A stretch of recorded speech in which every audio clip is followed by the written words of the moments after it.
You know, I still remember that day like it was yesterday, the kind of afternoon where the sun's beating down on the deck of this fancy yacht off the Miami coast, and everyone's strutting around like they own the ocean itself.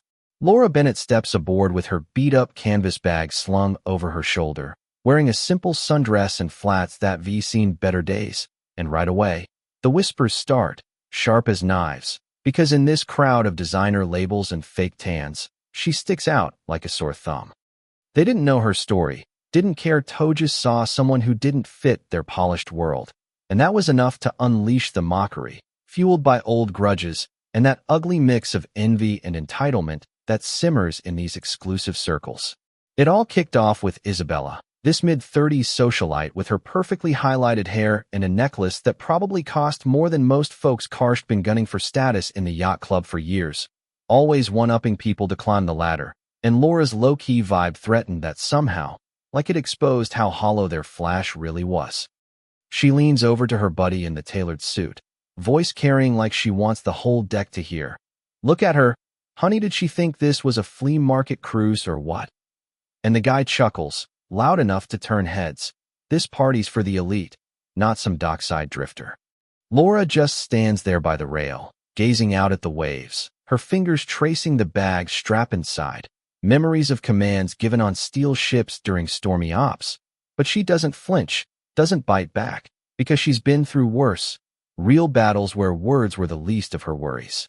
The taunts kept coming, building like a swell. This older lady, Margaret, with her pearl earrings and that tight smile from too many galas, sidles up, her charity work all for show, really just a way to lord over folks. And she says, syrupy sweet but cutting, darling, you must have taken a wrong turn at the thrift shop. This yacht's for those who actually belong, not strays off the street. Laura meets her eyes, calm as the deep blue, and murmurs, belonging ain't about the labels you wear, which hangs there, making Margaret blink before forcing a laugh. But you could feel the unease ripple through the group. Then the younger crowd piles on this kid Tyler, early 20s, with his slick hair and gold watch, fresh off daddy's fortune and desperate to prove he's top dog, shoves binoculars at her, smirking, hey, play captain for us. Or you even know port from starboard? His crew howls, snapping pics for their feeds, captions dripping sarcasm, all because Laura's quiet strength poked at their insecurities, reminding them how fragile their egos were without the bling. But Laura, man, her mind was elsewhere, flashing back to those long nights at sea, leading fleets through chaos, where every decision meant lives on the line. And this petty stuff? It barely registered, though it stung a bit, that human part of her wondering why people gotta tear each other down to feel tall. The captain, this grizzled vet named Tom who'd sailed enough to spot real grit, catches her eye and nods respectful, like he senses she's walked decks that mattered and that throws the guests off, muttering, why's he nodding at her?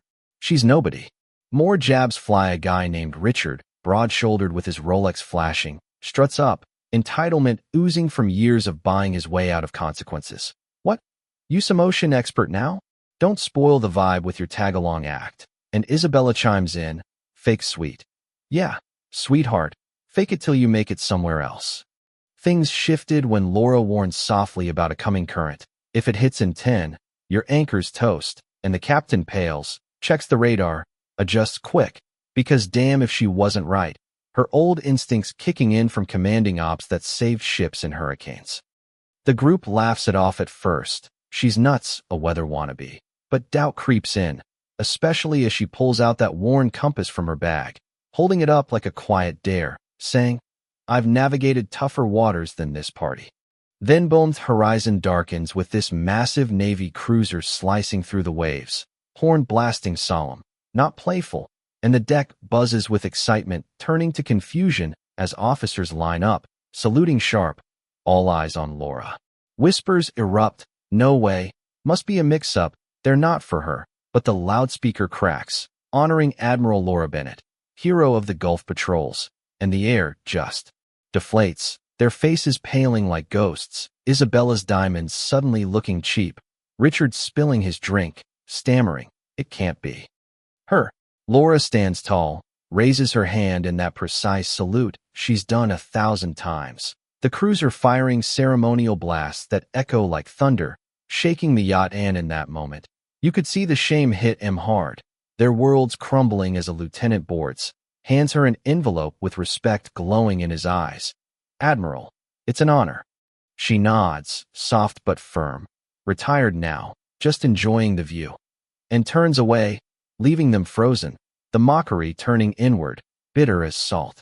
As the yacht docked that evening, consequences rolled in quiet, but relentless. Isabella's social feeds blew up with backlash, sponsors dropping her like hot coals. Richard's firm canned him after the posts went viral. Tyler's club membership? Revoked, no questions. They shuffled off, eyes down, whispers frantic. I posted about her, called her trash, too late, truth catching up to their cruelty, born from that toxic brew of jealousy over her unearned poise and their own hollow climbs. Laura steps into a waiting SUV, driven by an old comrade, the sea fading behind. She doesn't look back, her bag a symbol of real strength, the kind forged in fire, not flash. But here's the thing that sticks with me: is it justice? Or just karma overkill? Those folks lost jobs, reps, but maybe they needed that wake up. Or hell, maybe forgiveness could have taught more. What do you think? Have you been judged like that, or done the judging? Drop a comment below. Share your take on where real belonging comes from, or if public shaming's ever fair in these community clashes. Hit like if this hit home. Subscribe for more real stories that make you think. Let's keep the convo going.